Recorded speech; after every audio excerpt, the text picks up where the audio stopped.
All right, ladies and gentlemen, I don't know about you, but I think that I've been put on this earth to get this money.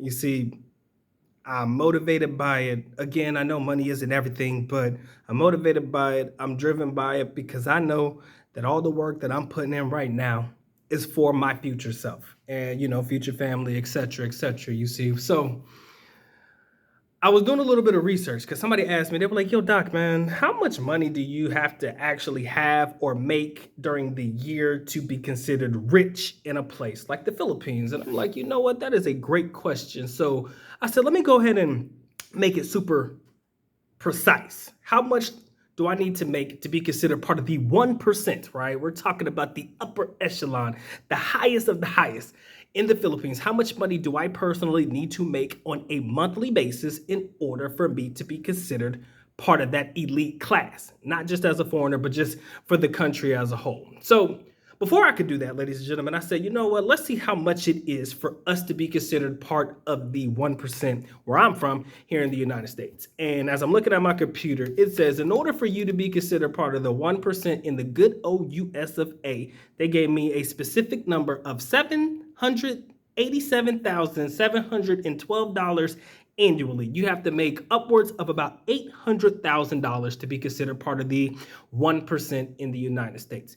Whether you agree or disagree, this is the number that they gave me, right? I'm like, damn.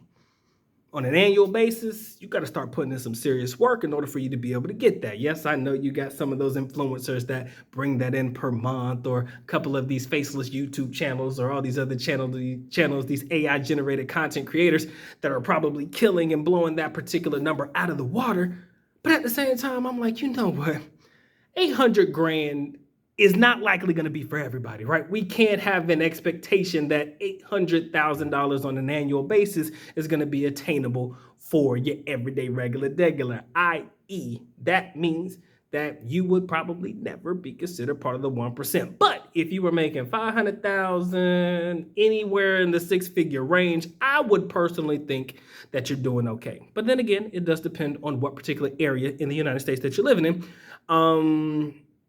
That could, determine whether, six figures is going to be enough for you or you need a little bit more. So I'm like, man, 800,000 sound like a lot of monies to hit on a annual basis. So I said, you know what?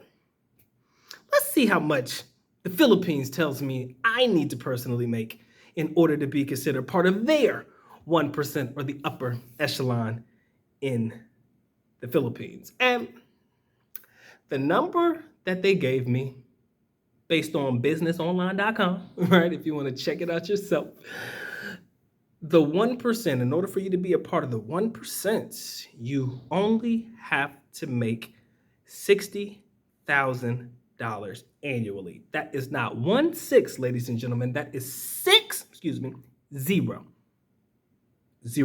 right? $60,000 a year grants you the prestige of being considered part of the 1% in the Philippines. Break that down to a monthly basis. If you're bringing in around $5,000 monthly, you are part of the 1% in the Philippines. Now, don't know about y'all, ladies and gentlemen, but that does seem a lot more attainable, especially to a person, that actually genuinely loves the idea of living abroad, being abroad, and cost of living and all that stuff, and how it works for us as foreigners. How our money goes a whole lot further than it would in the United States, especially if they're telling me I need to make close to 800,000 in order to just, be a part of the 1%, if that matters to you. But if it doesn't matter and you're still bringing in 60K, you are the upper echelon in the Philippines. $5,000 a month is all it takes. And to me, that seems far more attainable, right? That seems like something that is doable.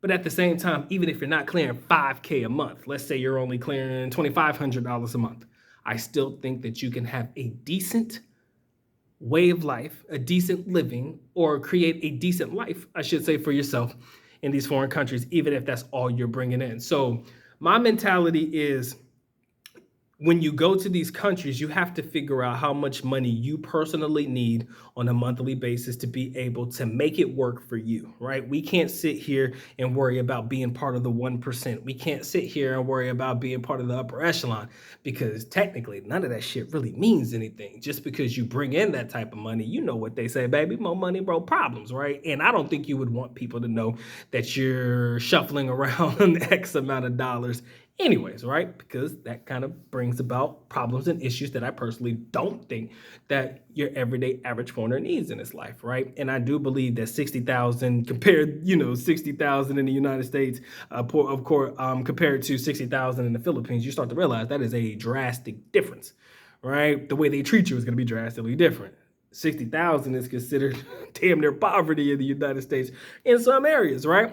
60,000 in the Philippines, we're at 1%. You see the drastic dynamic and change. And again, that goes back to the idea of cost of living. But all you have to do is figure out how much money you need. Now, myself and a couple of other foreigners have put out these grandiose videos of how much money they need on a monthly basis in order to make it work. We've made videos about the idea of, can you survive on $500 a month in the Philippines? And, there's a couple of us that have done those particular types of videos, and we're like, damn, that's all I need. I can make that work.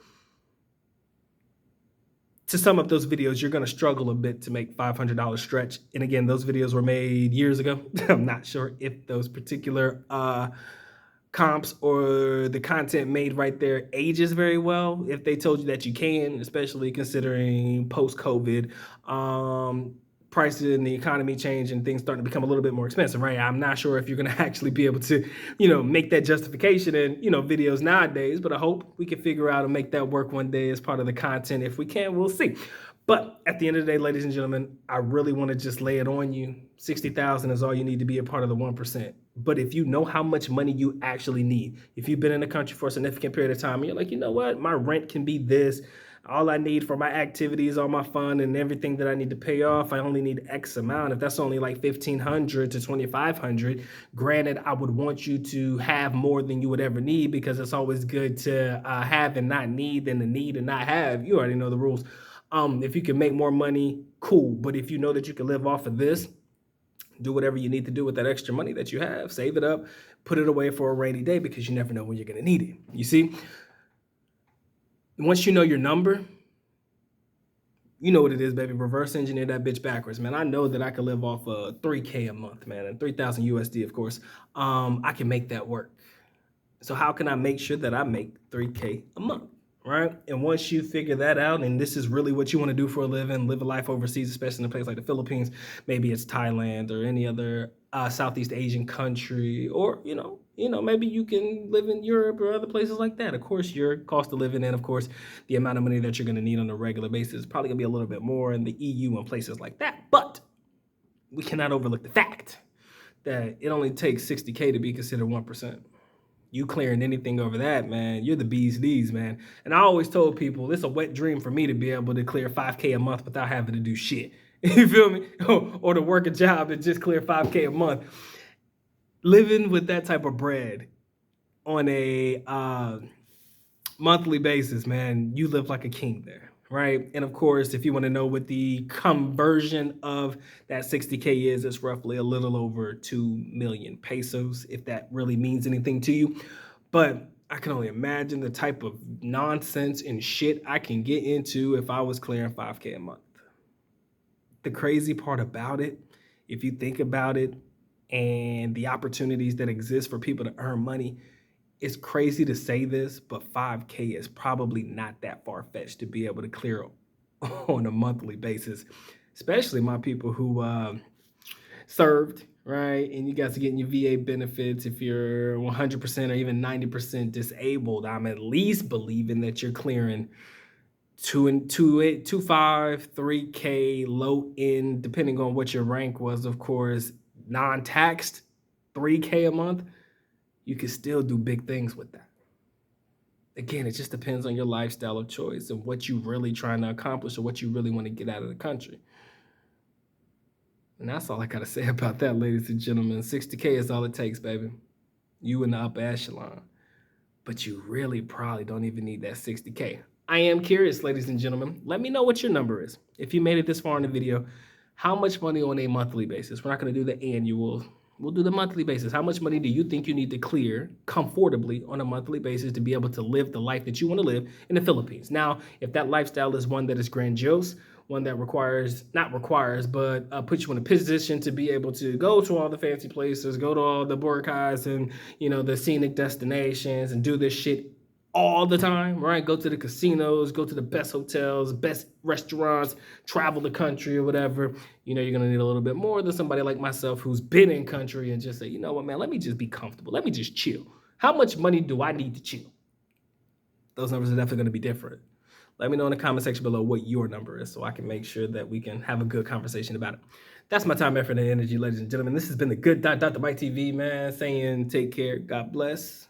Good Dots, Good Books, merch, description there below. Doc is out.